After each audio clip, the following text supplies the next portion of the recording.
ನಮಸ್ಕಾರ, ಬಿಗ್ ನ್ಯೂಸ್ಗೆ ಸ್ವಾಗತ. ಈಗ ಹೆಡ್ಲೈನ್ಸ್. ಲೋಕಸಭಾ ಚುನಾವಣೆಗೆ ಕಮಲ ಪಡೆ ತಯಾರಿ ಕೈಗೊಂಡಿದೆ. ರಾಜ್ಯದ ಎಲ್ಲಾ ಕಡೆ ಬಿಜೆಪಿ ಸಂಕಲ್ಪ ಯಾತ್ರೆ ನಡೆಸಿದೆ. ಮತ್ತೆ ಮೋದಿ ಅವರನ್ನ ಪ್ರಧಾನಿ ಮಾಡುವಂತೆ ಮನವಿ ಮಾಡಿದೆ. ಶಾಲೆಗೆ ಸೇರಿದ್ದ ಆಹಾರ ಪದಾರ್ಥ ಕದಿಯುತ್ತಿದ್ದ, ಅಕ್ರಮವಾಗಿ ಮಾರಾಟ ಮಾಡಿ ಹಣ ಗಳಿಸುತ್ತಿದ್ದ, ಗ್ರಹಚಾರ ಕೆಟ್ಟು ತಡರಾತ್ರಿ ರೆಡ್ ಹ್ಯಾಂಡ್ ಆಗಿ ಸಿಕ್ಕಿಬಿದ್ದ. ಹಿಂದೆ 20 ಕ್ವಿಂಟಾಲ್ ಅಕ್ಕಿ ಕದ್ದು ಸಿಕ್ಕಿಬಿದ್ದು ಬಚಾವಾಗಿದ್ದ. ಈಗ ಮಕ್ಕಳಿಗೆ ಸೌಲಭ್ಯ ಕಲ್ಪಿಸದೆ ಕೆಂಗಣ್ಣಿಗೆ ಗುರಿಯಾದ. ಶಾಲೆ ಜಗುಲಿಯ ಇರುವೆ ಗೂಡಿನ ಮೇಲೆ ಕೂರಿಸಿ ಪರೀಕ್ಷೆ ಬರೆಸಿದ. ಖಾಲಿ ಮಳಿಗೆಗಳು ಅನೈತಿಕ ಚಟುವಟಿಕೆಯ ತಾಣವಾಗಿದೆ. ನಗರಸಭೆ ಅಧಿಕಾರಿಗಳಿಗೆ ಹಣ ಹರಿದು ಬರುತ್ತಿದೆ. ಆಯುಕ್ತರು ಸುಮ್ಮನಿರೋದು ಅನುಮಾನಕ್ಕೆ ಎಡೆ ಮಾಡಿಕೊಟ್ಟಿದೆ. ರಾಜ್ಯಾದ್ಯಂತ ಬಿಜೆಪಿಯು ವಿಜಯ ಸಂಕಲ್ಪ ಯಾತ್ರೆಯ ಬೈಕ್ ರ್ಯಾಲಿ ನಡೆಸಿತು. ಬೆಂಗಳೂರು, ತುಮಕೂರು, ಗದಗ ಸೇರಿದಂತೆ ಹಲವು ಜಿಲ್ಲೆಗಳಲ್ಲಿ ನಡೆದ ಯಾತ್ರೆಯಲ್ಲಿ ಆಯಾ ಬಿಜೆಪಿ ಮುಖಂಡರು ಭಾಗವಹಿಸಿದ್ದರು. ಇನ್ನು ತುಮಕೂರಿನಲ್ಲಿ ನಡೆದ ಯಾತ್ರೆಯಲ್ಲಿ ಬಿಜೆಪಿ ರಾಜ್ಯಾಧ್ಯಕ್ಷ ಬಿಎಸ್ ಯಡಿಯೂರಪ್ಪ ಪಾಲ್ಗೊಂಡಿದ್ದರು. ತುಮಕೂರು ನಗರದ ಬಟವಾಡಿ ಬಳಿಯ ವಿಜಯ ಸಂಕಲ್ಪ ಯಾತ್ರೆಯ ಬೈಕ್ ರ್ಯಾಲಿಗೆ ಬಿಜೆಪಿ ರಾಜ್ಯಾಧ್ಯಕ್ಷ ಬಿಎಸ್ ಯಡಿಯೂರಪ್ಪ ಚಾಲನೆ ನೀಡಿದರು. ಈ ವೇಳೆ ಮಾಜಿ ಸಂಸದ ಜಿಎಸ್ ಬಸವರಾಜ್, ಮಾಜಿ ಶಾಸಕ ಸುರೇಶ್ ಗೌಡ, ಶಾಸಕಿ ಜ್ಯೋತಿ ಗಣೇಶ್ ಮತ್ತಿತರರು ಹಾಜರಿದ್ದರು. ಬಳಿಕ ಮಾಧ್ಯಮದವರೊಂದಿಗೆ ಮಾತನಾಡುವ ಭರದಲ್ಲಿ ಮಾಜಿ ಮುಖ್ಯಮಂತ್ರಿ ಯಡಿಯೂರಪ್ಪ ಕರ್ನಾಟಕದಲ್ಲಿ 120ಕ್ಕೂ ಹೆಚ್ಚು ಲೋಕಸಭೆ ಸ್ಥಾನಗಳನ್ನು ಗೆಲ್ಲಬೇಕು ಎಂಬ ಉದ್ದೇಶ ಹೊಂದಲಾಗಿದೆ ಎಂದು ಹೇಳುವ ಮೂಲಕ ಮತ್ತೊಮ್ಮೆ ಎಡವಟ್ಟು ಮಾಡಿಕೊಂಡಿದ್ದಾರೆ. ನಂತರ ತಮ್ಮ ಎಡವಟ್ಟಿನ ಬಗ್ಗೆ ತಕ್ಷಣ ಯಡಿಯೂರಪ್ಪ ಎಚ್ಚೆತ್ತುಕೊಂಡು ರಾಜ್ಯದಲ್ಲಿ ಕನಿಷ್ಠ 22 ಸ್ಥಾನ ಗೆಲ್ಲುವ ವಿಶ್ವಾಸವಿದೆ ಎಂದು ಹೇಳಿದರಲ್ಲದೆ, ತುಮಕೂರು ಲೋಕಸಭಾ ಕ್ಷೇತ್ರದ ಅಭ್ಯರ್ಥಿ ಬಗ್ಗೆ ಇನ್ನೂ ಅಂತಿಮಗೊಂಡಿಲ್ಲ ಚರ್ಚೆ ಅಂತ ಹೇಳಿದರು. ನಂತರ ತಮ್ಮ ಎಡವಟ್ಟಿನ ಬಗ್ಗೆ ತಕ್ಷಣ ಎಚ್ಚೆತ್ತುಕೊಂಡು ರಾಜ್ಯದಲ್ಲಿ ಕನಿಷ್ಠ 22 ಸ್ಥಾನ ಗೆಲ್ಲುವ ವಿಶ್ವಾಸವಿದೆ ಎಂದು ಹೇಳಿದ್ದಲ್ಲದೆ, ತುಮಕೂರು ಲೋಕಸಭಾ ಕ್ಷೇತ್ರದ ಅಭ್ಯರ್ಥಿ ಬಗ್ಗೆ ಇನ್ನೂ ಅಂತಿಮಗೊಂಡಿಲ್ಲ, ಚರ್ಚೆ ನಡೆಯುತ್ತಿದೆ ಅಂತ ಹೇಳಿದರು. ಇನ್ನೊಂದು ವಾರದಲ್ಲಿ ಅಮಿತ್ ಶಾರನ್ನು ಭೇಟಿ ಮಾಡಿ ಲೋಕಸಭೆ ಕ್ಷೇತ್ರಗಳ ಬಿಜೆಪಿ ಅಭ್ಯರ್ಥಿಗಳ ಪಟ್ಟಿಯನ್ನು ಅಂತಿಮಗೊಳಿಸುತ್ತೇವೆ. ಮಂಡ್ಯದಲ್ಲಿ ನಟಿ ಸುಮಲತಾ ಸ್ಪರ್ಧೆ ಕುರಿತು ಇನ್ನೂ ಚರ್ಚೆ ಮಾಡಿಲ್ಲ, ನೋಡೋಣ ಅಂತ ತಿಳಿಸಿದ್ರು. ಬಿಜೆಪಿಯ ವಿಜಯ ಸಂಕಲ್ಪ ಯಾತ್ರೆ ಯುವ ಮೋರ್ಚಾದ ವತಿಯಿಂದ ಇಂದು ಗದಗ ನಗರದಲ್ಲಿ ಅದ್ದೂರಿಯಾಗಿ ಜರುಗಿತು. ಅಂದಹಾಗೆ ಬಿಜೆಪಿ ಯುವ ಮೋರ್ಚಾ ಹಮ್ಮಿಕೊಂಡಿದ್ದ ಬೈಕ್ ರ್ಯಾಲಿಗೆ ನಗರದ ಮುಳಗುಂದ ನಾಕಾದಲ್ಲಿ ಇರುವ ಅಂಬಾಭವಾನಿ ದೇವಸ್ಥಾನದಲ್ಲಿ ಎಂಎಲ್ಸಿ ಸುಂಕನೂರು ಸೇರಿದಂತೆ ಹಲವರು ಚಾಲನೆ ನೀಡಿದರು. ಇನ್ನು ಮುಳುಗು ನಾಕಾದಿಂದ ಹೊರಟ ಬೈಕ್ ರ್ಯಾಲಿ ನಗರದ ಪ್ರಮುಖ ರಸ್ತೆಗಳಲ್ಲಿ ಸಂಚರಿಸಿ ತೋಂಟದಾರ್ಯ ಮಠದವರೆಗೂ ತಲುಪಿತು. ನೂರಾರು ಬಿಜೆಪಿ ಯುವ ಮೋರ್ಚಾ ಕಾರ್ಯಕರ್ತರು ಬೈಕ್ ರ್ಯಾಲಿಯಲ್ಲಿ ಭಾಗವಹಿಸಿದರು. ಇನ್ನು ಲೋಕಸಭಾ ಚುನಾವಣೆ ಹತ್ತಿರ ಬರುತ್ತಿದ್ದಂತೆ ಎಲ್ಲಾ ಪಕ್ಷಗಳು ಸಿದ್ಧತೆಗಳನ್ನ ಮಾಡಿಕೊಳ್ಳುತ್ತಿವೆ. ಅದೇ ರೀತಿ ಆನೇಕಲ್ನಲ್ಲಿಂದು ಬಿಜೆಪಿ ವತಿಯಿಂದ ಮೋದಿ ವಿಜಯ ಸಂಕಲ್ಪ ಯಾತ್ರೆಯ ಮೂಲಕ BJP Yuva Morcha bike rally ನಡೆಸಿತು. ನೂರಾರು ಕಾರ್ಯಕರ್ತರು ಬೈಕ್ ರ್ಯಾಲಿ ನಡೆಸಿ ಆನೇಕಲ್ನ ಜನತೆಗೆ ಬಿಜೆಪಿಯ ಇರುವಿಕೆಯ ಬಗ್ಗೆ ಹಾಗೂ ಬಿಜೆಪಿಯನ್ನು ಬೆಂಬಲಿಸುವಂತೆ ಮನವಿ ಮಾಡಿದರು. ಆನೇಕಲ್ನ ವೆಂಕಟೇಶ್ವರ ಟಾಕೀಸ್ ವೃತ್ತದ ಬಿಜೆಪಿ ಕಾರ್ಯಾಲಯದಿಂದ ಆರಂಭವಾದ ಬೈಕ್ ರ್ಯಾಲಿ ಆನೇಕಲ್ನ ರಾಜಬೀದಿಗಳಲ್ಲಿ ಸಂಚರಿಸಿ ಕೊನೆಗೆ ಬಿಜೆಪಿ ಕಚೇರಿ ಬಳಿ ಕೊನೆಗೊಂಡಿತು. ಇನ್ನು ಈ ರ್ಯಾಲಿಗೆ ಮಾಜಿ ಸಮಾಜ ಕಲ್ಯಾಣ ಸಚಿವ ಎ ನಾರಾಯಣಸ್ವಾಮಿ ಚಾಲನೆ ನೀಡಿದರು. ಬಿಜೆಪಿ ಮಾಜಿ ತಾಲೂಕು ಅಧ್ಯಕ್ಷ ಸಿಕೆ ಜಗನ್ನಾಥ್ ನೇತೃತ್ವದಲ್ಲಿ ನಡೆದ ಬೈಕ್ ರ್ಯಾಲಿಯಲ್ಲಿ ನಗರದ ಎಲ್ಲೆಡೆಯಿಂದ ಸುಮಾರು 200ಕ್ಕೂ ಹೆಚ್ಚು ಮಂದಿ ಯುವಕರು ಭಾಗವಹಿಸಿ ದಾರಿಯುದ್ದಕ್ಕೂ ಪ್ರಧಾನಿ ಮೋದಿ ಪರ ಘೋಷಣೆ ಕೂಗಿದರು. ಅಲ್ಲದೆ ಮೋದಿಯನ್ನು ಮತ್ತೊಮ್ಮೆ ಪ್ರಧಾನಿ ಮಾಡಲು ಸಂಕಲ್ಪ ಮಾಡುವಂತೆ ಜನರಲ್ಲಿ ಮನವಿ ಕೂಡ ಮಾಡಿದರು. ವಿಜಯಪುರ ಜಿಲ್ಲಾ ಬಿಜೆಪಿಯಲ್ಲಿ ಮತ್ತೆ ಭಿನ್ನಮತ ತಲೆದೋರಿದೆ. ಸದ್ಯ ಇಂದು ನಡೆದ ವಿಜಯ ಸಂಕಲ್ಪ ರ್ಯಾಲಿಯಲ್ಲಿ ವಿಜಯಪುರ ನಗರ ಶಾಸಕ ಯತ್ನಾಳ್ ಭಾಗಿಯಾಗಿಲ್ಲ. ಅಲ್ಲದೆ ಬಿಜೆಪಿ ರಾಜ್ಯಾಧ್ಯಕ್ಷ ಯಡಿಯೂರಪ್ಪ ಆಗಮಿಸಿದ್ದ ಕಾರ್ಯಕ್ರಮಕ್ಕೂ ಯತ್ನಾಳ್ ಗೈರಾಗಿದ್ದರು. ಇನ್ನು ವಿಜಯಪುರದಲ್ಲಿ ನಗರದ ಹೊರವಲಯದಿಂದ ಪ್ರಾರಂಭಗೊಂಡ ವಿಜಯ ಸಂಕಲ್ಪ ಯಾತ್ರೆಯ ಬೃಹತ್ ಬೈಕ್ ರ್ಯಾಲಿಯಲ್ಲಿ ಮಾಜಿ ಸಚಿವ ಅಪ್ಪು ಪಟ್ಟಣಶೆಟ್ಟಿ, ವಿಧಾನ ಪರಿಷತ್ ಸದಸ್ಯ ಅರುಣ ಶಹಾಪುರ, ಬಿಜೆಪಿ ಜಿಲ್ಲಾಧ್ಯಕ್ಷ ಚಂದ್ರಶೇಖರ್ ಕವಟಗಿ ಭಾಗಿಯಾಗಿದ್ದರು. ಈ ವೇಳೆ ನಗರದ ಪ್ರಮುಖ ರಸ್ತೆಗಳು ಸೇರಿದಂತೆ ವಿವಿಧ ರಸ್ತೆಗಳಲ್ಲಿ ಮೋದಿಗೆ ಮತ ನೀಡುವಂತೆ ರ್ಯಾಲಿಯಲ್ಲಿ ನೂರಾರು ಕಾರ್ಯಕರ್ತರು ಮನವಿ ಮಾಡಿದರು. ಮತ್ತೊಮ್ಮೆ ಮೋದಿ ಎಂದು ಘೋಷಣೆಯೊಂದಿಗೆ ಬಿಜೆಪಿ ರಾಜ್ಯ ಪ್ರಧಾನ ಕಾರ್ಯದರ್ಶಿ ಹಾಗೂ ಮಹದೇವಪುರ ಕ್ಷೇತ್ರ ಶಾಸಕ ಅರವಿಂದ ಲಿಂಬಾವಳಿ ನೇತೃತ್ವದಲ್ಲಿ ವಿಜಯ ಸಂಕಲ್ಪ ಬೈಕ್ ರ್ಯಾಲಿಯನ್ನು ಹಮ್ಮಿಕೊಂಡಿದ್ದರು. ಅಂದಹಾಗೆ ಮಹದೇವಪುರ ಕ್ಷೇತ್ರದ ಶಾಸಕ ಅರವಿಂದ್ ಲಿಂಬಾವಳಿ ಬೆಳ್ಳಂದೂರಿನಿಂದ ಹೊರಟ ರ್ಯಾಲಿ ವರ್ತೂರು, ಹಗದೂರು, ಕಾಡುಗುಡಿ, ಮಾರತಳ್ಳಿ, ಹೂಡಿ, ದೊಡ್ಡನೆಕುಂದಿ ವಾರ್ಡಿನ ಪ್ರಮುಖ ರಸ್ತೆಗಳಲ್ಲಿ ತೆರಳಿ ಕ್ಷೇತ್ರದ ಬಿಜೆಪಿ ಕಚೇರಿಯಲ್ಲಿ ಮುಕ್ತಾಯಗೊಂಡಿತು. ಈ ವೇಳೆ ಬಿಜೆಪಿ ಬಾವುಟ ಹಿಡಿದು ಮತ್ತೊಮ್ಮೆ ಮೋದಿ ಎಂಬ ಘೋಷಣೆ ಕೂಗಿದರು. ಈ ಸಂದರ್ಭದಲ್ಲಿ ಪಾಲಿಕೆ ಸದಸ್ಯರಾದ ಆಶಾ ಸುರೇಶ್, ಪುಷ್ಪಾ ಮಂಜುನಾಥ್, ಶ್ವೇತಾ ಹೂಡಿ, ವಿಜಯ್ ಕುಮಾರ್, ರಾಜಾರೆಡ್ಡಿ, ರಾಜೇಶ್, ವೆಂಕಟಸ್ವಾಮಿ ರೆಡ್ಡಿ, ಜಯಚಂದ್ರ ರೆಡ್ಡಿ, ಶೇಖರ್ ರೆಡ್ಡಿ, ಬೆಳಂದೂರು ಆನಂದ್ ಮುಂತಾದವರು ಹಾಜರಿದ್ದರು. ಪ್ರಧಾನಿ ನರೇಂದ್ರ ಮೋದಿ ನೇತೃತ್ವದ ಕೇಂದ್ರ ಸರ್ಕಾರದ ಯೋಜನೆ ಮತ್ತು ಸಾಧನೆಯ ಬಗ್ಗೆ ಮನೆ ಮನೆಗೂ ತಲುಪಿಸಲು ಶಿರಾ ಕ್ಷೇತ್ರದ ನಗರ ವ್ಯಾಪ್ತಿಯಲ್ಲಿ ಬಿಜೆಪಿ ಕಾರ್ಯಕರ್ತರು ಬೈಕ್ ರ್ಯಾಲಿ ನಡೆಸಿದರು. 300ಕ್ಕೂ ಹೆಚ್ಚು ಬೈಕ್ ಮೂಲಕ ಜಿಲ್ಲಾ ಉಪಾಧ್ಯಕ್ಷ ಬಿಕೆ ಮಂಜುನಾಥ್ ನೇತೃತ್ವದಲ್ಲಿ ಬೃಹತ್ ಬೈಕ್ ರ್ಯಾಲಿ ನಡೆಸಲಾಯಿತು. ನಂತರ ಮಾತನಾಡಿದ ಬಿಕೆ ಮಂಜುನಾಥ್, ರಾಜ್ಯದಲ್ಲಿಯೂ ಬರುವ ಚುನಾವಣೆಯಲ್ಲಿ ಕಮಲ ಅರಳುತ್ತದೆ ಅಂತ ತಿಳಿಸಿದರು. ಈ ಸಂದರ್ಭದಲ್ಲಿ ಬಿಜೆಪಿ ಘಟಕದ ಅಧ್ಯಕ್ಷ ಮಾಲಿ ಮರಿಯಪ್ಪ, ಬಿಜೆಪಿ ಮುಖಂಡರಾದ ಬಸವರಾಜ, ಸಂತೋಷ್ ಸೇರಿ ಹಲವರು ಉಪಸ್ಥಿತರಿದ್ದರು. ಇನ್ನು ಬೈಕ್ ರ್ಯಾಲಿಯು ಶಿರಾ ನಗರದ ಪ್ರಮುಖ ರಸ್ತೆಗಳಲ್ಲಿ ಸಂಚರಿಸಿ ನಂತರ ಹೋಬಳಿವಾರು ತೆರಳಿತು. ಮುಂಬರುವ ಲೋಕಸಭಾ ಚುನಾವಣೆಯ ಹಿನ್ನೆಲೆಯಲ್ಲಿ ಮುಳಬಾಗಿಲು ನಗರದಲ್ಲಿಂದು ಪ್ರಧಾನಿ ನರೇಂದ್ರ ಮೋದಿಯನ್ನು ಮತ್ತೊಮ್ಮೆ ಅಧಿಕಾರಕ್ಕೆ ತರಲು ಬಿಜೆಪಿ ಸಂಕಲ್ಪ ಯಾತ್ರೆಯನ್ನ ಕೈಗೊಂಡಿತ್ತು. ಈ ವೇಳೆ ನಗರದ ಪ್ರಮುಖ ಬಿಜೆಪಿ ಮುಖಂಡರ ನೇತೃತ್ವದಲ್ಲಿ ಬೈಕ್ ರ್ಯಾಲಿ ಆಯೋಜಿಸಲಾಗಿತ್ತು. ಸದ್ಯ ಬೈಕ್ ರ್ಯಾಲಿಯು ನೇತಾಜಿ ಕ್ರೀಡಾಂಗಣದಿಂದ ಪ್ರಾರಂಭವಾಗಿ ನಗರದ ಪ್ರಮುಖ ಬೀದಿಯಲ್ಲಿ ಸಂಚರಿಸಿತು. ಇನ್ನು ಕೋಲಾರ ಜಿಲ್ಲೆಯ ಜನತೆ ಬದಲಾವಣೆ ಬಯಸುತ್ತಿರುವುದು ರ್ಯಾಲಿಯಲ್ಲಿ ಎದ್ದು ಕಾಣುತ್ತಿತ್ತು. ನ್ಯೂಸ್ ಬ್ಯೂರೋ ಸಮಗ್ರ ಸುದ್ದಿ. ಲೋಕಸಭೆ ಚುನಾವಣೆ ಹಿನ್ನೆಲೆಯಲ್ಲಿ ರಾಜ್ಯದಲ್ಲಿ ರಾಜಕೀಯ ಚಟುವಟಿಕೆಗಳು ಗರಿಗೆದರಿವೆ. ಅದರಲ್ಲೂ ಕಲಬುರಗಿ ಜಿಲ್ಲೆಯಲ್ಲಿ ಎಲೆಕ್ಷನ್ಗೆ ಭರ್ಜರಿ ತಯಾರಿ ಆರಂಭಿಸಿದ್ದು, ಬಿಜೆಪಿ ಪಕ್ಷ ಬಿಟ್ಟು ನೂರಾರು ಕಾರ್ಯಕರ್ತರು ಕಾಂಗ್ರೆಸ್ಗೆ ಸೇರ್ಪಡೆಗೊಂಡಿದ್ದಾರೆ. ಲೋಕಸಭಾ ಚುನಾವಣೆ ಹತ್ತಿರ ಬರುತ್ತಿದ್ದಂತೆ ಕಲಬುರಗಿಯಲ್ಲಿ ಬಿಜೆಪಿ ಹಾಗೂ ಇತರೆ ಪಕ್ಷ ಬಿಟ್ಟು ಕುಸನೂರು ಗ್ರಾಮದ ಹಲವು ಬಿಜೆಪಿ ಕಾರ್ಯಕರ್ತರು ಕಾಂಗ್ರೆಸ್ ಪಕ್ಷಕ್ಕೆ ಸೇರ್ಪಡೆಯಾದರು. ಕಲಬುರಗಿ ಸಮೀಪದ ಕುಸನೂರು ಗ್ರಾಮದಿಂದ ಖರ್ಗೆ ನಿವಾಸಕ್ಕೆ ಬಿಜೆಪಿ ತೊರೆದ ನೂರಾರು ಕಾರ್ಯಕರ್ತರು ಆಗಮಿಸಿದರು. ಬಳಿಕ ಕಲಬುರಗಿಯಲ್ಲಿನ ಸಂಸದ ಮಲ್ಲಿಕಾರ್ಜುನ ಖರ್ಗೆ ಅವರ ಲುಂಬಿನಿ ನಿವಾಸದಲ್ಲಿ ಅವರನ್ನೆಲ್ಲ ಕಾಂಗ್ರೆಸ್ ಪಕ್ಷಕ್ಕೆ ಬರಮಾಡಿಕೊಳ್ಳಲಾಯಿತು. ಈ ವೇಳೆ ಮಲ್ಲಿಕಾರ್ಜುನ ಖರ್ಗೆ ಕಾರ್ಯಕರ್ತರನ್ನ ಕಾಂಗ್ರೆಸ್ ಪಕ್ಷದ ಶಾಲು ಹೊದಿಸಿ ತಮ್ಮ ಪಕ್ಷಕ್ಕೆ ಬರಮಾಡಿಕೊಂಡರು. ಖರ್ಗೆಗೆ ಕಾಂಗ್ರೆಸ್ ಮುಖಂಡ ಶ್ಯಾಮ್ ನಾಟಿಕಾರ್, ಬಿ ಕುಪೇಂದ್ರ ಸೇರಿದಂತೆ ಹಲವರು ಸಾಥ್ ನೀಡಿದರು. ಪುರುಷೋತ್ತಮ್ ಕುಲಕರ್ಣಿ, ಸಮಗ್ರ ಸುದ್ದಿ, ಕಲಬುರಗಿ. ವಾಣಿಜ್ಯ ಸಂಕೀರ್ಣ ಮಳಿಗೆಗಳ ವಿಚಾರದಲ್ಲಿ ಅರಸೀಕೆರೆ ನಗರಸಭೆ ಅಧಿಕಾರಿಗಳು ಭಾರೀ ಗೋಲ್ಮಾಲ್ ನಡೆಸುತ್ತಿದ್ದಾರೆಂಬ ಆರೋಪಗಳು ಕೇಳಿಬಂದಿವೆ. ಸದ್ಯ ಖಾಲಿ ಇರೋ ಕೆಲ ಮಳಿಗೆಗಳನ್ನು ತಮಗೆ ಬೇಕಾದವರಿಗೆ ಕೊಟ್ಟು ಕಾನೂನನ್ನು ಗಾಳಿಗೆ ತೂರಿ ಹಣ ಮಾಡಿಕೊಳ್ತಿದ್ದಾರೆ ಅಂತ ಹೇಳಲಾಗ್ತಿದೆ. ಅರಸೀಕೆರೆ ನಗರದ ಹೃದಯ ಭಾಗದಲ್ಲಿರುವ ನಗರಸಭೆಯ ವಾಣಿಜ್ಯ ಸಂಕೀರ್ಣದ ಮಳಿಗೆಗಳ ವಿಷಯ ಇದೀಗ ಭಾರೀ ವಿವಾದಕ್ಕೆ ಕಾರಣವಾಗಿದೆ. ಸದ್ಯ ಟೆಂಡರ್ ಇರೋ ಮಳಿಗೆದಾರರನ್ನ ಎತ್ತಂಗಡಿ ಮಾಡಲು ಇಲ್ಲಿನ ನಗರಸಭೆ ಅಧಿಕಾರಿಗಳು ಮುಂದಾಗಿದ್ದಾರೆ. ಆದರೆ ಇದಕ್ಕೆ ಮಳಿಗೆದಾರರು ಮಾತ್ರ ಆಕ್ರೋಶ ವ್ಯಕ್ತಪಡಿಸಿದ್ದಾರೆ. ಇನ್ನು ಪ್ರತಿ 3 ವರ್ಷಕ್ಕೊಮ್ಮೆ ಬಾಡಿಗೆ 10ರಷ್ಟು ಹೆಚ್ಚಳ ಮಾಡುತ್ತೇವೆ. ಟೆಂಡರ್ ಅವಧಿ ಮುಗಿದ ನಂತರ ಮಳಿಗೆದಾರರು ಅಂಗಡಿ ಖಾಲಿ ಮಾಡಬೇಕು. ಸದ್ಯ ಇಲ್ಲಿರೋ ಮಳಿಗೆಗಳ ಅವಧಿ 12 ವರ್ಷವಾಗಿದ್ದು ಈಗಾಗಲೇ ಮಳಿಗೆ ಖಾಲಿ ಮಾಡುವಂತೆ 3 ಬಾರಿ ನೋಟಿಸ್ ಕೊಡಲಾಗಿದೆ ಅಂತ ನಗರಸಭೆ ಅಧಿಕಾರಿಗಳು ತಿಳಿಸಿದ್ದಾರೆ. ಇದೇ ವೇಳೆ ನಗರಸಭೆ ಅಧಿಕಾರಿಗಳ ಮಾತನ್ನ ಅಲ್ಲಗಳೆದಿರೋ ಮಳಿಗೆದಾರರು ನಮಗೆ ಯಾವುದೇ ತರಹದ ನೋಟಿಸ್ ನೀಡಿಲ್ಲ. ನಗರಸಭೆಯ ತರಕಾರಿ ಮಾರುಕಟ್ಟೆ ಸೇರಿದಂತೆ ಇನ್ನೂ ಹಲವು ವಾಣಿಜ್ಯ ಮಳಿಗೆಗಳ ಬಗ್ಗೆ ಇವರು ಯಾವುದೇ ಕಾನೂನು ಕ್ರಮ ಕೈಗೊಳ್ಳಲು ಸಾಧ್ಯವಾಗಿಲ್ಲ. ಆದರೆ ಹಳೆ ಬಸ್ ನಿಲ್ದಾಣದ ಮಳಿಗೆದಾರರಿಗೆ ಪದೇ ಪದೇ ತೊಂದರೆ ಕೊಡುತ್ತಾರೆ ಅಂತ ಅಳಲು ತೋಡಿಕೊಂಡಿದ್ದಾರೆ. ಜೊತೆಗೆ ಖಾಲಿ ಇರೋ ಕೆಲ ಮಳಿಗೆಗಳನ್ನು ತಮಗೆ ಬೇಕಾದವರಿಗೆ ಕೊಟ್ಟು ಕಾನೂನು ಗಾಳಿಗೆ ತೂರಿ ನಗರಸಭೆ ಅಧಿಕಾರಿಗಳು ಹಣ ಮಾಡುತ್ತಿದ್ದಾರೆ ಅಂತ ದೂರಿದರು. ಅಲ್ಲದೆ ನಗರಸಭೆ ಮಳಿಗೆಗಳ ಬಳಿ ಇರೋ ಅವ್ಯವಸ್ಥೆ ಬಗ್ಗೆ ಯಾರೊಬ್ಬರೂ ಗಮನ ಹರಿಸುತ್ತಿಲ್ಲ. ಹೀಗಾಗಿ ಇದು ನಿತ್ಯ ಕುಡುಕರ ಅಡ್ಡವಾಗಿ ಹಾಗೂ ಪಡ್ಡೆ ಹುಡುಗರ ಅನೈತಿಕ ಚಟುವಟಿಕೆಯ ತಾಣವಾಗುತ್ತಿದೆ ಅಂತ ಆರೋಪಿಸಿದರು. ಒಟ್ಟಿನಲ್ಲಿ ನಗರಸಭೆ ಅಧಿಕಾರಿಗಳ ವಿರುದ್ಧ ಇಷ್ಟೆಲ್ಲ ಆರೋಪಗಳು ಕೇಳಿ ಬಂದರೂ ಆಯುಕ್ತರು ಮಾತ್ರ ಅದ್ಯಾಕೋ ಸುಮ್ಮನಿರೋದು ಭಾರೀ ಅನುಮಾನಕ್ಕೆ ಎಡೆ ಮಾಡಿಕೊಟ್ಟಿದೆ.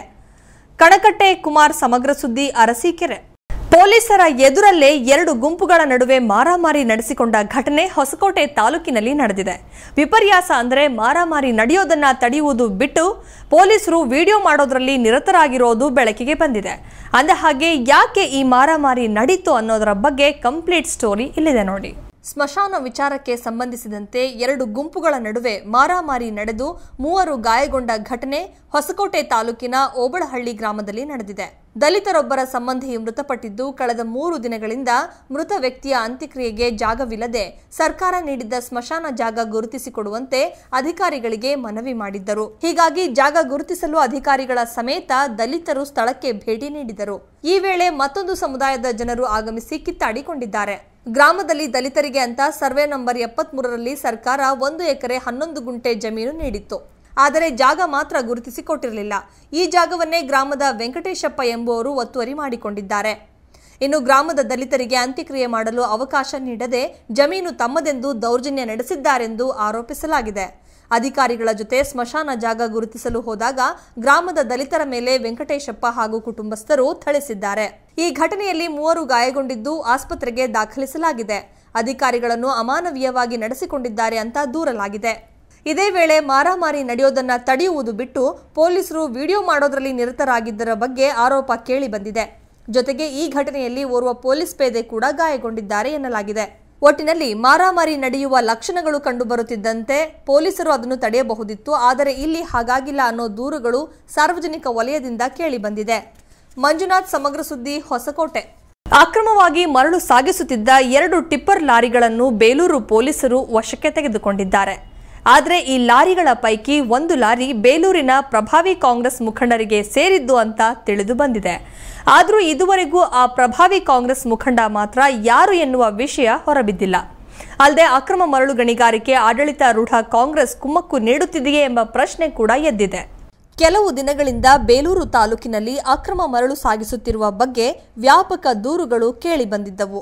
ಇದರ ಹಿನ್ನೆಲೆಯಲ್ಲಿ ತಾಲೂಕಿನ ಗೆಂಡೇಹಳ್ಳಿ ರಸ್ತೆಯ ಗಬ್ಬಲಗೋಡು ಮತ್ತು ಪಟ್ಟಣದ ನೆಹರು ನಗರದ ಬಳಿ ಅಕ್ರಮವಾಗಿ ಮರಳು ಸಾಗಿಸುತ್ತಿದ್ದ 2 ಟಿಪ್ಪರ್ ಲಾರಿಗಳನ್ನು ಪೊಲೀಸರು ವಶಕ್ಕೆ ತೆಗೆದುಕೊಂಡು 5 ಆರೋಪಿಗಳನ್ನು ಬಂಧಿಸಿದ್ದಾರೆ. ದಯಾನಂದ್, ಪ್ರದೀಪ್, ಲೋಕೇಶ್, ರಾಜು ಹಾಗೂ ಗಣೇಶ್ ಬಂಧಿತ ಆರೋಪಿಗಳು. ಅಂದಹಾಗೆ ಜಿಲ್ಲಾ ಡಿಸಿಐಬಿ ವೃತ್ತ ನಿರೀಕ್ಷಕ ಲೋಕೇಶ್ ನೇತೃತ್ವದಲ್ಲಿ ಪಿಎಸ್ಐ ಜಗದೀಶ್ ಹಾಗೂ ಸಿಬ್ಬಂದಿಗಳು ಬೇಲೂರಿನ ನೆಹರು ನಗರ ಮತ್ತು ಗೆಂಡೇಹಳ್ಳಿ ರಸ್ತೆಯ ಗಬ್ಬಲಗೋಡು ಬಳಿ ಕಾವಲಿನಲ್ಲಿದ್ದ ವೇಳೆ ಪರವಾನಗಿ ಇಲ್ಲದೆ ಟಿಪ್ಪರ್ ಲಾರಿಗಳಲ್ಲಿ ಅಕ್ರಮವಾಗಿ ಮರಳು ಸಾಗಿಸುತ್ತಿದ್ದರೆಂಬ ಖಚಿತ ಮಾಹಿತಿ ಪಡೆದು ದಾಳಿ ನಡೆಸಿದ್ದಾರೆ. ಈ ವೇಳೆ ಕೆಎ 19C0016 ಹಾಗೂ ಕೆಎ 463704 ಸಂಖ್ಯೆಯ 2 ಟಿಪ್ಪರ್ ಲಾರಿಗಳ ಸಮೇತ ಮರಳನ್ನ ವಶಕ್ಕೆ ತೆಗೆದುಕೊಂಡಿದ್ದಾರೆ. ಇದೇ ವೇಳೆ ಈ ಲಾರಿಗಳ ಪೈಕಿ 1 ಲಾರಿ ಬೇಲೂರಿನ ಪ್ರಭಾವಿ ಕಾಂಗ್ರೆಸ್ ಮುಖಂಡರಿಗೆ ಸೇರಿದ್ದು ಅಂತ ತಿಳಿದು ಬಂದಿದೆ. ಆದರೂ ಇದುವರೆಗೂ ಈ ಪ್ರಭಾವಿ ಕಾಂಗ್ರೆಸ್ ಮುಖಂಡ ಮಾತ್ರ ಯಾರೆಂಬುದು ವಿಷಯ ಹೊರಬಿದ್ದಿಲ್ಲ. ಅಲ್ಲದೆ ಅಕ್ರಮ ಮರಳು ಗಣಿಗಾರಿಕೆಗೆ ಆಡಳಿತಾರೂಢ ಕಾಂಗ್ರೆಸ್ ಕುಮ್ಮಕ್ಕು ನೀಡುತ್ತಿದೆಯೇ ಎಂಬ ಪ್ರಶ್ನೆ ಕೂಡ ಇದೀಗ ಎದ್ದಿದೆ. ಈ ನಡುವೆ ಮರಳು ಸಾಗಾಣೆಗೆ ಬಳಸಲಾಗಿರುವ ಟಿಪ್ಪರ್ ಲಾರಿಗಳ ಮಾಲೀಕರು ಯಾರು ಎಂಬುದನ್ನ ಆರ್ಟಿಒ ಅಧಿಕಾರಿಗಳಿಗೆ ಪತ್ರ ಬರೆದು ಮಾಹಿತಿ ಪಡೆಯಲು ಬೇಲೂರು ಪೊಲೀಸರು ಮುಂದಾಗಿದ್ದಾರೆ. ಈ ಸಂಬಂಧ ಬೇಲೂರು ಪೊಲೀಸ್ ಠಾಣೆಯಲ್ಲಿ ಪ್ರಕರಣ ದಾಖಲಾಗಿದೆ. ದಿನೇಶ್ ಬೆಳ್ಳಾವರ, ಸಮಗ್ರ ಸುದ್ದಿ, ಬೇಲೂರು. ಸಕಲೇಶಪುರದ ಶ್ರೀ ಹೊಳೆಮಲ್ಲೇಶ್ವರ ಸ್ವಾಮಿ ದೇವಸ್ಥಾನದಲ್ಲಿ ಸೋಮವಾರ ಶಿವರಾತ್ರಿಯ ವೈಭವ ನಡೆಯಲಿದೆ. ಲಿಂಗಸ್ವರೂಪಿ ಶಿವನಿಗೆ 1208 ಲೀಟರ್ ಹಾಲಿನ ಅಭಿಷೇಕದೊಂದಿಗೆ ಭಕ್ತ ಕೋಟಿಗೆ ದಿವ್ಯಾನುಭವ ಸಿಗಲಿದೆ. ಅಲ್ಲದೆ ಜಾಗರಣೆಗೆ ಇಡೀ ರಾತ್ರಿ ಪೂಜೆ, ಹೂಗಳ ಮಹಾ ಉತ್ಸವ ಕೂಡ ಜರುಗಲಿದ್ದು ಅದರ ಕಂಪ್ಲೀಟ್ ಡೀಟೇಲ್ಸ್ ಇಲ್ಲಿದೆ ನೋಡಿ. ಸಕಲೇಶಪುರದ ಹೇಮಾವತಿ ನದಿ ತೀರದಲ್ಲಿರುವ ಶ್ರೀ ಹೊಳೆಮಲ್ಲೇಶ್ವರ ಸ್ವಾಮಿ ದೇವಸ್ಥಾನದಲ್ಲಿ ಪ್ರತಿ ವರ್ಷದಂತೆ ಈ ವರ್ಷವೂ ಮಹಾಶಿವರಾತ್ರಿ ಮಹೋತ್ಸವಕ್ಕೆ ಭರದ ಸಿದ್ಧತೆ ನಡೆಯುತ್ತಿದೆ. ಅಂದಹಾಗೆ ಸೋಮವಾರ ಮತ್ತು ಮಂಗಳವಾರ ಹಲವು ಪೂಜೆ, ಹೋಮ, ಹವನ, ಸಾಂಸ್ಕೃತಿಕ ಕಾರ್ಯಕ್ರಮಗಳು ಆಯೋಜನೆಗೊಂಡಿವೆ. ಸಾವಿರಾರು ಭಕ್ತರು ಈ ಮಹಾ ಉತ್ಸವದಲ್ಲಿ ಪಾಲ್ಗೊಳ್ಳುವ ನಿರೀಕ್ಷೆಯೂ ಇದೆ. ಇದಲ್ಲದೆ ಶಿವರಾತ್ರಿಯ ದಿನ ಸೋಮವಾರ ಬೆಳಿಗ್ಗೆ ರುದ್ರಾಭಿಷೇಕ, ಭಕ್ತರ ಸಹಕಾರದೊಂದಿಗೆ ಲಿಂಗಸ್ವರೂಪಿ ಶಿವನಿಗೆ 1208 ಲೀಟರ್ ಹಾಲಿನ ಅಭಿಷೇಕ, ವಿಶೇಷ ಅಲಂಕಾರ, ಮಹಾಮಂಗಳಾರತಿ ನಡೆಯಲಿದೆ. ನಂತರ ಅಭಿಷೇಕ ಮಾಡಿದ ಹಾಲನ್ನು ಪ್ರಸಾದ ರೂಪದಲ್ಲಿ ಭಕ್ತರಿಗೆ ವಿತರಿಸಲಾಗುವುದು. ಸಂಜೆ 4 ಯಾಮದ ಪೂಜೆ, ವಾಸವಿ ವಿದ್ಯಾವಿಹಾರ ಶಾಲೆ ಮಕ್ಕಳಿಂದ ಕಾರ್ಯಕ್ರಮ, ಭದ್ರಾವತಿಯ ಲೋಕನಾಥ್ ಬ್ರದರ್ಸ್ ತಂಡದವರಿಂದ ಭಕ್ತಿ ರಸಮಂಜರಿ ಕಾರ್ಯಕ್ರಮ, ಜೊತೆಗೆ ಮಂಗಳವಾರ ಬೆಳಗ್ಗೆವರೆಗೂ ಬೆಂಗಳೂರಿನ ನಾದಶ್ರೀ ಕಲಾವೃಂದದವರಿಂದ ಪ್ರಚಂಡ ರಾವಣ ಎಂಬ ಪೌರಾಣಿಕ ನಾಟಕ ಪ್ರದರ್ಶನ ನಡೆಯಲಿದೆ. ಹೊಳೆಮಲ್ಲೇಶ್ವರ ಸ್ವಾಮಿ ಕೃಪೆಗೆ ಪಾತ್ರರಾಗ್ತಾರೆ.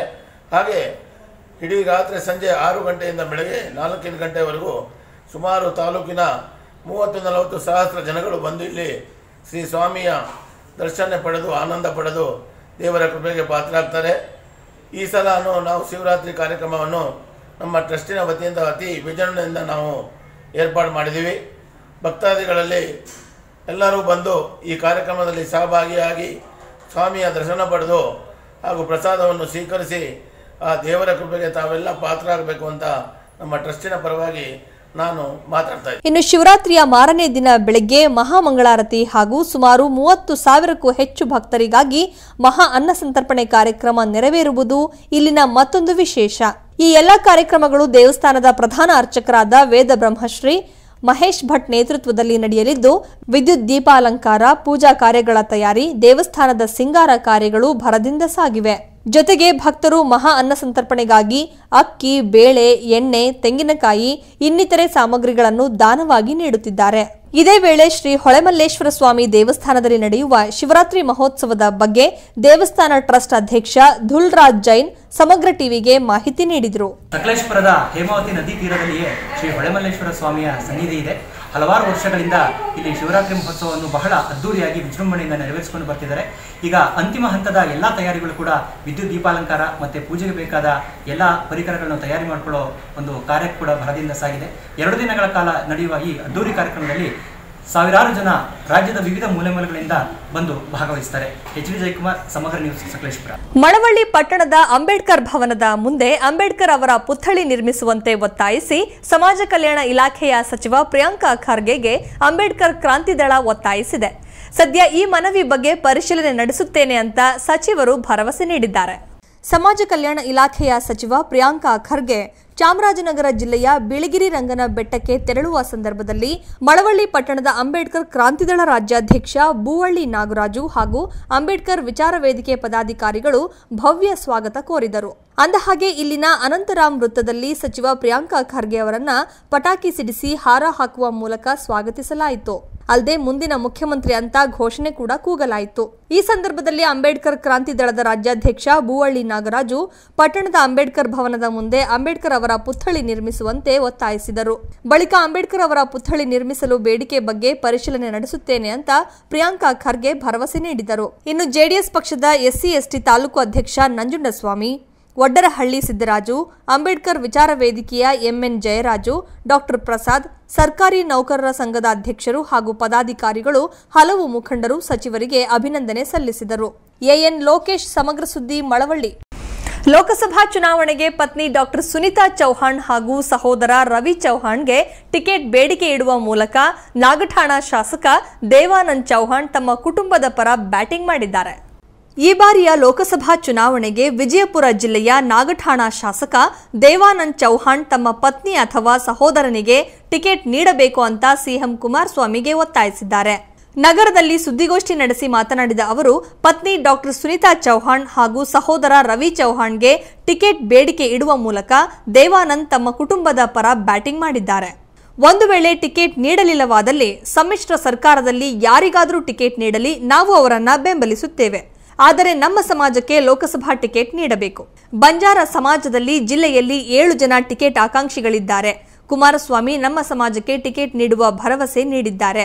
ಬೆಳ್ಳುಬ್ಬಿ, ಬಸವರಾಜ್ ಮಾಲಗತ್ತಿ ಜೆಡಿಎಸ್ ಆಕಾಂಕ್ಷಿಗಳಾಗಿದ್ದಾರೆ ಅಂತ ಹೇಳಿದ್ದಾರೆ.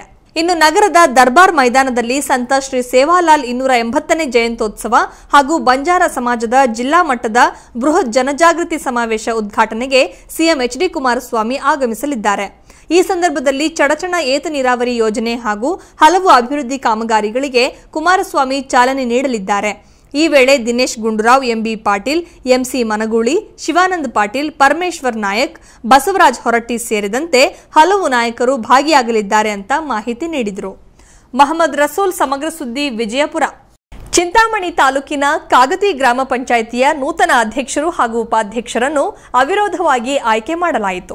ಈ ವೇಳೆ ನೂತನ ಅಧ್ಯಕ್ಷರು, ಉಪಾಧ್ಯಕ್ಷರನ್ನ ಸದಸ್ಯರು, ಅಧಿಕಾರಿಗಳು ಅಭಿನಂದಿಸಿದರು. ಚಿಂತಾಮಣಿ ತಾಲೂಕಿನ ಕಾಗತಿ ಗ್ರಾಮ ಪಂಚಾಯಿತಿಯಲ್ಲಿ ಚುನಾವಣಾ ಅಧಿಕಾರಿ ನಾಗೇಂದ್ರ ಕುಮಾರ್ ನೇತೃತ್ವದಲ್ಲಿ ಅಧ್ಯಕ್ಷ ಹಾಗೂ ಉಪಾಧ್ಯಕ್ಷ ಸ್ಥಾನಕ್ಕೆ ಚುನಾವಣೆ ನಡೆಯಿತು. ಈ ವೇಳೆ ಅಧ್ಯಕ್ಷ ಸ್ಥಾನಕ್ಕೆ ಮಂಜುಳಾ ಮುನಿರಾಜು ಹಾಗೂ ಉಪಾಧ್ಯಕ್ಷ ಸ್ಥಾನಕ್ಕೆ ವರಲಕ್ಷ್ಮಿ ಮಾತ್ರ ನಾಮಪತ್ರ ಸಲ್ಲಿಸಿದ್ದರು. ಆದರೆ ಬೇರೆ ಯಾವುದೇ ಸದಸ್ಯರು ನಾಮಪತ್ರ ಸಲ್ಲಿಸದ ಕಾರಣ ಮಂಜುಳಾರನ್ನ ಅಧ್ಯಕ್ಷರಾಗಿ ಮತ್ತು ವರಲಕ್ಷ್ಮಿಯವರನ್ನ ಉಪಾಧ್ಯಕ್ಷರಾಗಿ ಅವಿರೋಧವಾಗಿ ಆಯ್ಕೆ ಮಾಡಲಾಯಿತು. ಬಳಿಕ ನೂತನವಾಗಿ ಆಯ್ಕೆಯಾದ ಅಧ್ಯಕ್ಷೆ ಮಂಜುಳಾ ಮಾತನಾಡಿ, ಗ್ರಾಮ ಪಂಚಾಯಿತಿಯ ಅಭಿವೃದ್ಧಿಗೆ ಮೊದಲನೇ ಆದ್ಯತೆ ನೀಡಲಾಗುವುದು ಅಂತ ತಿಳಿಸಿದರು. ಈ ಸಂದರ್ಭದಲ್ಲಿ ಮಾಜಿ ಗ್ರಾಮ ಪಂಚಾಯಿತಿ ಅಧ್ಯಕ್ಷ ಅಮ್ಜದ್ ಪಾಷಾ, ಜಿಲ್ಲಾ ಪಂಚಾಯಿತಿ ಸದಸ್ಯ ಶಿವಣ್ಣ, ಗ್ರಾಮ ಪಂಚಾಯಿತಿ ಅಭಿವೃದ್ಧಿ ಅಧಿಕಾರಿ ಶ್ರೀನಿವಾಸ್ ಸೇರಿದಂತೆ ಮತ್ತಿತರರು ಸದಸ್ಯರು ಹಾಜರಿದ್ದರು. ಇಮ್ರಾನ್ ಖಾನ್, ಸಮಗ್ರ ಸುದ್ದಿ, ಚಿಂತಾಮಣಿ. ಈಗ ಸಣ್ಣದೊಂದು ವಿರಾಮದ ನಂತರ ಮತ್ತೆ ಬಿಗ್ ನ್ಯೂಸ್ ಮುಂದುವರಿಯುತ್ತೆ. ಮೈತ್ರಿ ಸರ್ಕಾರ ಉದ್ಯಮ ಸ್ನೇಹಿ ಸರ್ಕಾರ. ಹೊಲಿಗೆ ಯಂತ್ರ ಸಹಾಯಧನ, ಹೊಲಿಗೆ ಯಂತ್ರ ಆಪರೇಟರ್ ತರಬೇತಿ ಪಡೆದ ಮಹಿಳಾ ಅಭ್ಯರ್ಥಿಗಳಿಗೆ ಸ್ವಯಂ ಉದ್ಯೋಗಕ್ಕೆ ಅವಕಾಶ, ಹೊಲಿಗೆ ಯಂತ್ರ ಖರೀದಿಗೆ ಶೇಕಡ 50% ಸಹಾಯಧನ, 2 ಕೋಟಿ ರೂಪಾಯಿ ಮೀಸಲು. ಮೈತ್ರಿ ಸರ್ಕಾರದ ಮೇಲೆ ವಿಶ್ವಾಸವನ್ನು ಇಡಿ. ಈ ಸರ್ಕಾರ ನಿಮ್ ಸರ್ಕಾರ, ಇದು ನಂದಲ್ಲ. ಮೈತ್ರಿಯ ನಡಿಗೆ ಅಭಿವೃದ್ಧಿಯ ಕಡೆಗೆ. ಸರಿಯಾಗಿ ತಿಂತೀಯಾ ಇಲ್ಲ? ಇವನ್ನೇ ಕೊಟ್ಟು ಲೋನ್ ತಗೊಂಡಿತ್ತಲ್ವಾ, ನನ್ನ ಕಾಲೇಜ್ಗೋಸ್ಕರ. ಸಂಬಳದಲ್ಲಿ ಸ್ವಲ್ಪ ಹಣ ಉಳಿಯುತ್ತೆ, ಅದಕ್ಕೆ ವಾಪಸ್ ತಂದೆ. ಯಾರು ತಮ್ಮ ಭವಿಷ್ಯಕ್ಕಾಗಿ ಚಿನ್ನದ ಉಪಯೋಗ ಮಾಡ್ತಾರೋ ಮುಥೂಟ್ ಫಿನ್ಕಾರ್ಪ್ ಅವರನ್ನು ಬ್ಲೂ ವಿಚಾರದವರು ಅಂತಾರೆ. ಅವರಿಗೆ ಗೋಲ್ಡ್ ಲೋನ್ಸ್ ಮತ್ತು ಸರಿಯಾದ ಸಲಹೆನೂ ಕೊಡ್ತಾರೆ. ಮುಥೂಟ್ ಫಿನ್ಕಾರ್ಪ್, ಜೀವನ ಬದಲಾಯಿಸಲು ಬನ್ನಿ. ಮೈತ್ರಿ ಸರ್ಕಾರ ಉದ್ಯಮ ಸ್ನೇಹಿ ಸರ್ಕಾರ. ಕಾಂಪೀಟ್ ವಿತ್ ಚೈನಾ ಯೋಜನೆ. 9 ಜಿಲ್ಲೆಗಳಲ್ಲಿ ಕೈಗಾರಿಕಾ ಕ್ಲಸ್ಟರ್ಗಳ ಸ್ಥಾಪನೆ. 9 ಲಕ್ಷ ಉದ್ಯೋಗ ಸೃಷ್ಟಿಯ ಗುರಿ. ಮೈತ್ರಿ ಸರ್ಕಾರದ ಮೇಲೆ ವಿಶ್ವಾಸವನ್ನು ಇಡಿ. ಈ ಸರ್ಕಾರ ನಿಮ್ ಸರ್ಕಾರ, ಇದು ನಂದಲ್ಲ. ಮೈತ್ರಿಯ ನಡಿಗೆ ಅಭಿವೃದ್ಧಿಯ ಕಡೆಗೆ. ಸಣ್ಣ ವಿರಾಮದ ನಂತರ ಮತ್ತೆ ಬಿಗ್ ನ್ಯೂಸ್ಗೆ ಸ್ವಾಗತ. ಬಾಗೇಪಲ್ಲಿ ತಾಲೂಕಿನಲ್ಲಿ ಕೋಲಾರ ಮತ್ತು ಚಿಕ್ಕಬಳ್ಳಾಪುರ ಜಿಲ್ಲಾ ಸಹಕಾರ ಸಂಘಗಳ ಬ್ಯಾಂಕ್ ವತಿಯಿಂದ ಬಡ್ಡಿ ರಹಿತ ಸಾಲದ ಚೆಕ್ ವಿತರಣೆ ಮಾಡಲಾಯಿತು. ಬಾಗೇಪಲ್ಲಿ ತಾಲೂಕಿನ ದೇವರಗುಡಿಪಲ್ಲಿ ಕೃಷಿ ಪತ್ತಿನ ಸಹಕಾರ ಸಂಘದ ವತಿಯಿಂದ 133 ರೈತರಿಗೆ ಸುಮಾರು 1,10,85,000 ರೂಪಾಯಿಗಳನ್ನು ಬಡ್ಡಿ ರಹಿತ ಸಾಲವನ್ನಾಗಿ ವಿತರಿಸಲಾಯಿತು. ಬಳಿಕ ಡಿಸಿಸಿ ಬ್ಯಾಂಕ್ನ ತಾಲೂಕು ನಿರ್ದೇಶಕ ವೆಂಕಟ್ ಶಿವಾರೆಡ್ಡಿ ಮಾತನಾಡಿ, 1 ಎಕರೆ ಜಮೀನಿಗೆ 1 ಲಕ್ಷದವರೆಗೂ ಸಾಲ ಪಡೆಯಬಹುದಾಗಿದೆ. ಜೊತೆಗೆ ಕಿಸಾನ್ ಕಾರ್ಡ್ ಸಾಲದ ಅಡಿಯಲ್ಲಿ 3 ಲಕ್ಷದವರೆಗೂ ಬಡ್ಡಿ ರಹಿತ ಸಾಲ ಪಡೆದು 1 ವರ್ಷದ ಅವಧಿಯೊಳಗೆ ಪಡೆದ ಸಾಲವನ್ನು ಮರುಪಾವತಿಸಿ ಇನ್ನೂ ಹೆಚ್ಚಿನ ಮೊತ್ತದ ಸಾಲವನ್ನ ಪಡೆಯಬಹುದು ಅಂತ ಹೇಳಿದರು. ಇದಲ್ಲದೆ ಸಾಲ ಪಡೆದ ರೈತರು, ಮಹಿಳೆಯರು ಕೃಷಿ ಆಧಾರಿತ ಪಶುಸಂಗೋಪನೆ, ಕೋಳಿ ಫಾರಂ, ಕುರಿ ಸಾಕಾಣಿಕೆ, ನಾಟಿ ಕೋಳಿ ಸಾಕಾಣಿಕೆ ಇತರೆಗಳಿಗೆ ಉಪಯೋಗಿಸಬಹುದಾಗಿದೆ. ಜೊತೆಗೆ ದೇವರಗುಡಿಪಲ್ಲಿ ಪತ್ತಿನ ಸಹಕಾರ ಸಂಘಕ್ಕೆ ಸುತ್ತಮುತ್ತಲಿನ 24 ಗ್ರಾಮಗಳು ಒಳಪಟ್ಟಿದ್ದು ಸುಮಾರು 15,000 ರೈತ ಕುಟುಂಬಗಳನ್ನು ಹೊಂದಿದ ಅತಿ ದೊಡ್ಡ ಸಹಕಾರ ಸಂಘವಾಗಿದೆ ಅಂತ ಮಾಹಿತಿ ನೀಡಿದರು. ಬಿಎಸ್ ಅಬ್ದುಲ್ ರಹೀಂ, ಸಮಗ್ರ ಸುದ್ದಿ, ಬಾಗೇಪಲ್ಲಿ. ಇತ್ತೀಚಿನ ದಿನಗಳಲ್ಲಿ ಮರಗಳನ್ನು ನಾಶ ಮಾಡುತ್ತಿರುವ ಹಿನ್ನೆಲೆಯಲ್ಲಿ ಸರಿಯಾದ ಸಮಯಕ್ಕೆ ಮಳೆ ಬಾರದಂತಾಗಿದೆ ಅಂತ ಸಹಾಯಕ ಅರಣ್ಯ ಸಂರಕ್ಷಣಾಧಿಕಾರಿ ಸುದರ್ಶನ್ ಹೇಳಿದ್ದಾರೆ. ಚನ್ನರಾಯಪಟ್ಟಣ ತಾಲೂಕಿನಲ್ಲಿ ಶ್ರವಣಬೆಳಗೊಳದ ಬಾಹುಬಲಿ ಇಂಜಿನಿಯರಿಂಗ್ ಕಾಲೇಜಿನಲ್ಲಿ ಅರಣ್ಯ ಇಲಾಖೆಯಿಂದ ಯುವಕರು, ವಿದ್ಯಾರ್ಥಿಗಳು, ಸಾರ್ವಜನಿಕರಿಗೆ ಅರಿವು ಮೂಡಿಸುವ ಕಾರ್ಯಕ್ರಮ ಹಮ್ಮಿಕೊಳ್ಳಲಾಗಿತ್ತು. ಅಂದಹಾಗೆ ಕಾರ್ಯಕ್ರಮದಲ್ಲಿ ಸಹಾಯಕ ಅರಣ್ಯ ಸಂರಕ್ಷಣಾಧಿಕಾರಿ ಸುದರ್ಶನ್, ಹಾಸನ ಜಿಲ್ಲಾ ಪಂಚಾಯಿತಿ ಸದಸ್ಯೆ ಹಾಗೂ ಕೃಷಿ ಮತ್ತು ಸ್ಥಾಯಿ ಸಮಿತಿ ಅಧ್ಯಕ್ಷೆ ಮಮತಾ ರಮೇಶ್ ಮೊದಲಾದವರು ಭಾಗವಹಿಸಿದ್ದರು. ಇನ್ನು ಸಹಾಯಕ ಅರಣ್ಯ ಸಂರಕ್ಷಣಾಧಿಕಾರಿ ಸುದರ್ಶನ್, ಇತ್ತೀಚಿನ ದಿನಗಳಲ್ಲಿ ಮರಗಳನ್ನು ನಾಶ ಮಾಡುತ್ತಿರುವ ಹಿನ್ನೆಲೆಯಲ್ಲಿ ಸರಿಯಾದ ಸಮಯಕ್ಕೆ ಮಳೆ ಬಾರದಂತಾಗಿದೆ ಅಂತ ಹೇಳಿದರು. ನವೀನ್ ಕುಮಾರ್, ಸಮಗ್ರ ಸುದ್ದಿ, ಚನ್ನರಾಯಪಟ್ಟಣ.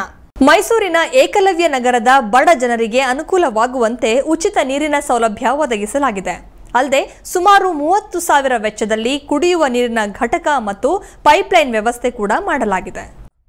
ಮೈಸೂರಿನ ಏಕಲವ್ಯ ನಗರದ ಬಡ ಜನರಿಗೆ ಅನುಕೂಲವಾಗುವಂತೆ ಚಿರಾಗ್ ಮೋಟಾರ್ಸ್ ವತಿಯಿಂದ ಉಚಿತ ನೀರಿನ ಸೌಲಭ್ಯ ಒದಗಿಸಲಾಗಿದೆ. ಸದ್ಯ ಚಿರಾಗ್ ಮೋಟಾರ್ಸ್ ಮಾಲೀಕ ಎಂಪಿ ಲೋಕೇಶ್ ಇದನ್ನು ಉದ್ಘಾಟಿಸಿದ್ದಾರೆ. ಬಳಿಕ ಮಾತನಾಡಿದ ಅವರು, ಮೈಸೂರು ಪಟ್ಟಣದಿಂದ ಕೇವಲ 4 ಕಿಲೋಮೀಟರ್ ದೂರದಲ್ಲಿರುವ ಏಕಲವ್ಯ ನಗರವು ಅಗತ್ಯ ಮೂಲ ಸೌಲಭ್ಯವಿಲ್ಲದೆ ನರಳುತ್ತಿದೆ. ಹಾಗಾಗಿ ಈ ಬಡಾವಣೆಯ ನಿವಾಸಿಗಳಿಗೆ ಚಿರಾಗ್ ಮೋಟಾರ್ಸ್ ವತಿಯಿಂದ ಸುಮಾರು 30,000 ವೆಚ್ಚದಲ್ಲಿ ಕುಡಿಯುವ ನೀರಿನ ಘಟಕ ಮತ್ತು ಪೈಪ್ಲೈನ್ ವ್ಯವಸ್ಥೆ ಮಾಡಿಕೊಡುವ ಮೂಲಕ ಅನುಕೂಲ ಮಾಡಲಾಗಿದೆ. ಜೊತೆಗೆ ಬಡಾವಣೆಯ ನಿವಾಸಿಗಳು ಇದರ ಸದುಪಯೋಗ ಪಡೆದುಕೊಳ್ಳಬೇಕೆಂದು ಮನವಿ ಮಾಡಿದರು.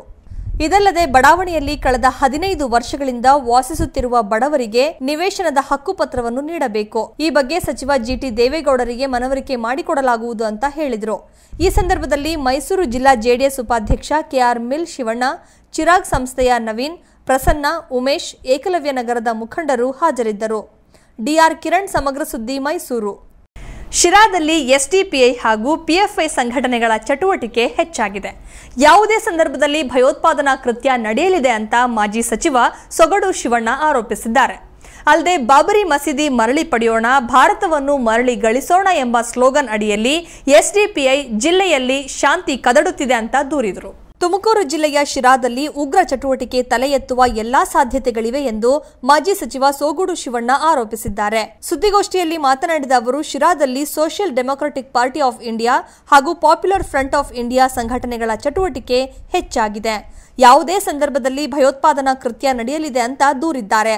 ಇದಲ್ಲದೆ ಬಾಬರಿ ಮಸೀದಿ ಮರಳಿ ಪಡೆಯೋಣ, ಭಾರತವನ್ನು ಮರಳಿ ಗಳಿಸೋಣ ಎಂಬ ಸ್ಲೋಗನ್ ಅಡಿಯಲ್ಲಿ ಎಸ್ಡಿಪಿಐ ಜಿಲ್ಲೆಯಲ್ಲಿ ಶಾಂತಿ ಕದಡುತ್ತಿದೆ ಅಂತ ಕಿಡಿಕಾರಿದ್ದಾರೆ.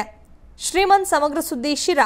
ರಾಷ್ಟ್ರೀಯ ಹಬ್ಬಗಳ ಆಚರಣಾ ಸಮಿತಿ ವತಿಯಿಂದ 280ನೇ ಸಂತ ಶ್ರೀ ಸೇವಾಲಾಲ್ ಜನ್ಮ ದಿನಾಚರಣೆಯನ್ನು ಶ್ರೀನಿವಾಸಪುರ ಪಟ್ಟಣದಲ್ಲಿ ನಡೆಸಲಾಯಿತು. ಕೋಲಾರ ಜಿಲ್ಲೆಯ ಶ್ರೀನಿವಾಸಪುರ ಪಟ್ಟಣದಲ್ಲಿ ನೌಕರರ ಭವನದಲ್ಲಿ ರಾಷ್ಟ್ರೀಯ ಹಬ್ಬಗಳ ಆಚರಣಾ ಸಮಿತಿ ವತಿಯಿಂದ 280ನೇ ಸಂತ ಶ್ರೀ ಸೇವಾಲಾಲ್ ಜನ್ಮ ದಿನಾಚರಣೆಯನ್ನು ಆಚರಿಸಲಾಯಿತು.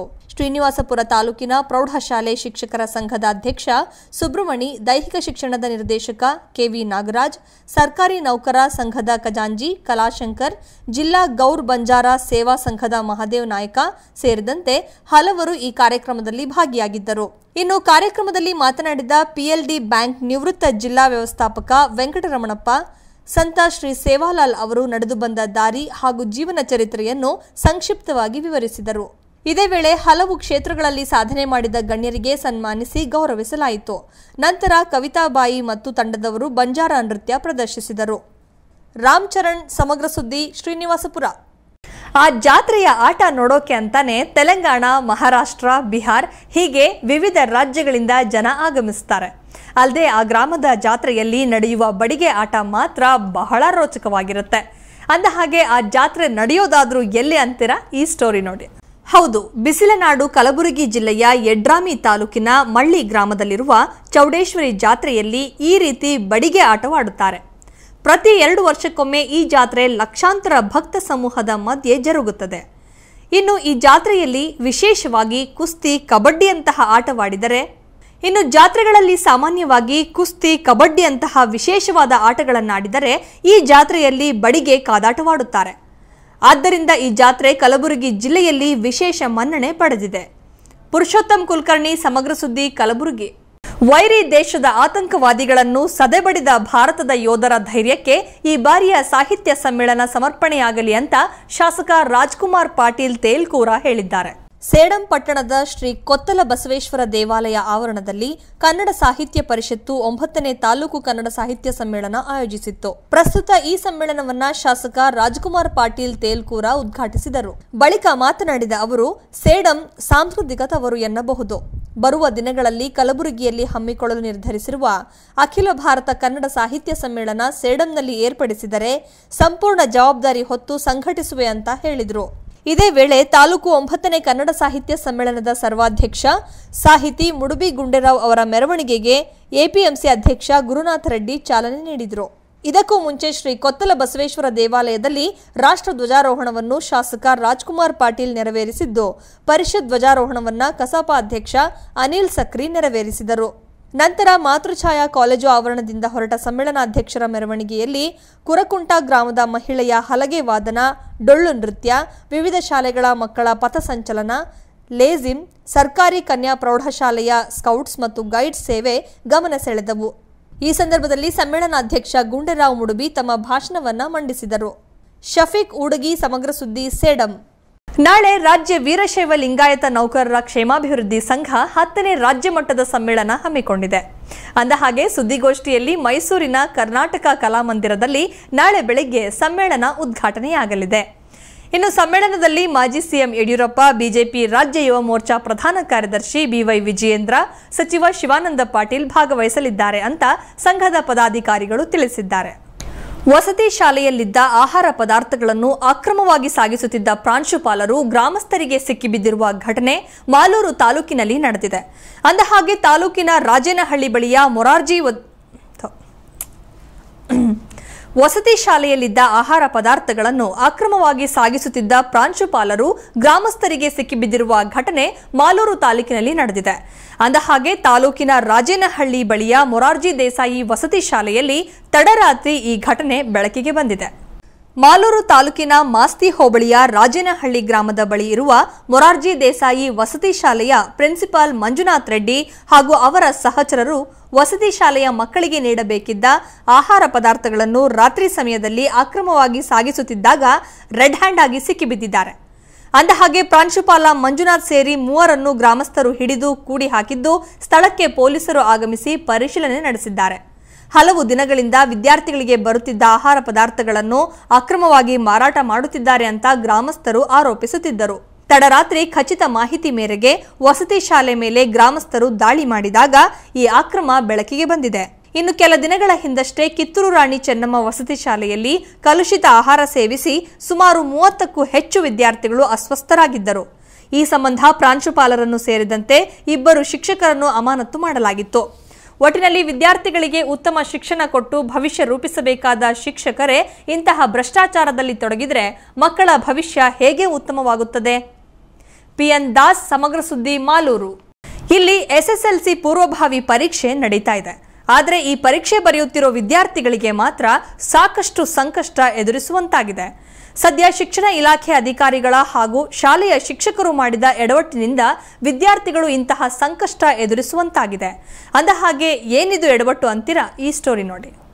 ರಾಜ್ಯ ಸರ್ಕಾರ ಶಿಕ್ಷಣ ಇಲಾಖೆಗೆ ಪ್ರತಿ ಬಾರಿಯ ಬಜೆಟ್ನಲ್ಲೂ ಹೇರಳವಾಗಿ ಅನುದಾನ ನೀಡುತ್ತದೆ. ಜೊತೆಗೆ ಖುದ್ದು ಮುತುವರ್ಜಿ ವಹಿಸಿ ಹಲವು ಯೋಜನೆಗಳನ್ನು ಕೂಡ ಜಾರಿಗೆ ತರುತ್ತದೆ. ಆದರೆ ಅದನ್ನ ಬೇಕಾಬಿಟ್ಟಿ ಹಾಗೂ ಬೇಜವಾಬ್ದಾರಿಯಿಂದ ಅನುಷ್ಠಾನಕ್ಕೆ ತರದೆ ಶಿಕ್ಷಣ ಇಲಾಖೆಯ ತಳಮಟ್ಟದ ಅಧಿಕಾರಿಗಳು ಸರ್ಕಾರಿ ಶಾಲೆ ಮಕ್ಕಳನ್ನ ಬಾವಿಗೆ ತಳ್ಳಿ ಆಳ ನೋಡೋ ಕೆಲಸ ಮಾಡ್ತಾರೆ. ಸದ್ಯ ಇದೆಲ್ಲದಕ್ಕೂ ಬೇಲೂರು ತಾಲೂಕಿನ ಬಿಕ್ಕೋಡು ಸರ್ಕಾರಿ ಹಿರಿಯ ಪ್ರಾಥಮಿಕ ಶಾಲೆ ಸ್ಪಷ್ಟ ಉದಾಹರಣೆಯಾಗಿ ನಿಂತಿದೆ. ಇನ್ನು ಇಲ್ಲಿ ಎಸ್ಎಸ್ಎಲ್ಸಿ ಪೂರ್ವಭಾವಿ ಪರೀಕ್ಷೆ ನಡೆಯುತ್ತಿದೆ. ಆದರೆ ಇಲ್ಲಿ ಪರೀಕ್ಷೆ ಬರೆಯುತ್ತಿರೋ ವಿದ್ಯಾರ್ಥಿಗಳಿಗೆ ಪ್ರವೇಶ ಪತ್ರದ ನಂಬರ್ ಕೊಡದೆ, ಕ್ರಮಬದ್ಧವಾಗಿ ಆಸನಗಳ ವ್ಯವಸ್ಥೆಯೂ ಮಾಡದೆ, ಜೊತೆಗೆ ಸರಿಯಾದ ಸಮಯಕ್ಕೆ ಪರೀಕ್ಷೆ ನಡೆಸದೆ ತೀರಾ ಕನಿಷ್ಠ ನಡೆಸಿಕೊಳ್ಳುವ ಕೆಲಸ ಮಾಡಲಾಗ್ತಿದೆ. ಇದೇ ವೇಳೆ ಈ ವಿಚಾರ ತಿಳಿದ ನಮ್ಮ ಸಮಗ್ರ ಟಿವಿ ಪರೀಕ್ಷಾ ಕೇಂದ್ರಕ್ಕೆ ಭೇಟಿ ನೀಡಿದ ವೇಳೆ ಮಕ್ಕಳು ತಮ್ಮ ಬ್ಯಾಗ್ಗಳ ಜೊತೆಗೆ ದನದ ಕೊಟ್ಟಿಗೆಯಂತಿರುವ ಶಾಲೆಯ ಕಟ್ಟೆ ಮೇಲೆ ಕುಳಿತು ಯಾವುದೇ ಮೂಲಭೂತ ಸೌಕರ್ಯಗಳಿಲ್ಲದೆ ಪರೀಕ್ಷೆ ಬರೆಯುತ್ತಿರೋದು ಕಂಡುಬಂದಿದೆ. ಈ ಹಿಂದೆ ಮುಖ್ಯ ಶಿಕ್ಷಕನಾಗಿದ್ದ ವೇಳೆ ಮಧ್ಯಾಹ್ನದ ಬಿಸಿ ಊಟದ 20 ಕ್ವಿಂಟಾಲ್ ಅಕ್ಕಿ ಕದ್ದು ಸಿಕ್ಕಿಬಿದ್ದು ಬಚಾವಾಗಿದ್ದ ಧರ್ಮೇಶ್ ಎಂಬಾತ ವಿದ್ಯಾರ್ಥಿಗಳಿಗೆ ಹೀಗೆ ಸಂಕಷ್ಟ ಎದುರಿಸಲು ನೇರ ಕಾರಣನಾಗಿದ್ದಾನೆ. ಇನ್ನು ವಿದ್ಯಾರ್ಥಿಗಳನ್ನ ಬಯಲಲ್ಲಿ ಹಾಗೂ ಇರುವೆ ಗೂಡಿನ ಮಧ್ಯೆ ಕೂರಿಸಿ ಎಸ್ಎಸ್ಎಲ್ಸಿ ಪೂರ್ವಭಾವಿ ಪರೀಕ್ಷೆ ಬರೆಸಲು ಸರ್ಕಾರವೋ ಶಿಕ್ಷಣ ಇಲಾಖೆ ಹೇಳುತ್ತೋ ಗೊತ್ತಿಲ್ಲ. ಆದರೆ ಇಲ್ಲಿನ ಶಿಕ್ಷಕ ಮಾತ್ರ ಅದನ್ನೇ ಮಾಡಿದ್ದಾನೆ. ಒಟ್ಟಿನಲ್ಲಿ ಮಕ್ಕಳ ಭವಿಷ್ಯದ ಜೊತೆ ಆಟ ಆಡುತ್ತಿರೋ ಇಂತಹ ನಾಲಾಯಕ್ ಶಿಕ್ಷಕನ ವಿರುದ್ಧ ಮೇಲಧಿಕಾರಿಗಳು ಕ್ರಮ ಜರುಗಿಸುತ್ತಾರಾ? ಕಾದು ನೋಡಬೇಕಿದೆ. ದಿನೇಶ್ ಬೆಳ್ಳಾವರ, ಸಮಗ್ರ ಸುದ್ದಿ, ಬೇಲೂರು. ಈಗ ಕೊನೆಯಲ್ಲಿ ಮತ್ತೊಮ್ಮೆ ಹೆಡ್ಲೈನ್ಸ್. ಲೋಕಸಭಾ ಚುನಾವಣೆಗೆ ಕಮಲ ಪಡೆ ತಯಾರಿ ಕೈಗೊಂಡಿದೆ. ರಾಜ್ಯದ ಎಲ್ಲಾ ಕಡೆ ಬಿಜೆಪಿ ಸಂಕಲ್ಪ ಯಾತ್ರೆ ನಡೆಸಿದೆ. ಮತ್ತೆ ಮೋದಿಯವರನ್ನ ಪ್ರಧಾನಿ ಮಾಡುವಂತೆ ಮನವಿ ಮಾಡಿದೆ. ಶಾಲೆಗೆ ಸೇರಿದ್ದ ಆಹಾರ ಪದಾರ್ಥ ಕದಿಯುತ್ತಿದ್ದ, ಅಕ್ರಮವಾಗಿ ಮಾರಾಟ ಮಾಡಿ ಹಣ ಗಳಿಸುತ್ತಿದ್ದ, ಗ್ರಹಚಾರ ಕೆಟ್ಟು ತಡರಾತ್ರಿ ರೆಡ್ ಹ್ಯಾಂಡ್ ಆಗಿ ಸಿಕ್ಕಿಬಿದ್ದ. ಹಿಂದೆ 20 ಕ್ವಿಂಟಾಲ್ ಅಕ್ಕಿ ಕದ್ದು ಸಿಕ್ಕಿಬಿದ್ದು ಬಚಾವಾಗಿದ್ದ, ಈಗ ಮಕ್ಕಳಿಗೆ ಸೌಲಭ್ಯ ಕಲ್ಪಿಸದೆ ಕೆಂಗಣ್ಣಿಗೆ ಗುರಿಯಾದ, ಶಾಲೆ ಜಗುಲಿಯ ಇರುವೆಗೂಡಿನ ಮೇಲೆ ಕೂರಿಸಿ ಪರೀಕ್ಷೆ ಬರೆಸಿದ. ಖಾಲಿ ಮಳಿಗೆಗಳು ಅನೈತಿಕ ಚಟುವಟಿಕೆಯ ತಾಣವಾಗಿದೆ. ನಗರಸಭೆ ಅಧಿಕಾರಿಗಳಿಗೆ ಹಣ ಹರಿದು ಬರುತ್ತಿದೆ. ಆಯುಕ್ತರು ಸುಮ್ಮನಿರೋದು ಅನುಮಾನಕ್ಕೆ ಎಡೆ ಮಾಡಿಕೊಟ್ಟಿದೆ. ಇವಿಷ್ಟು ಇವತ್ತಿನ ಪ್ರಮುಖ ಸುದ್ದಿ. ನಿರಂತರ ಸುದ್ದಿಗಾಗಿ ನೋಡ್ತಾ ಇರಿ ಬಿಗ್ ನ್ಯೂಸ್.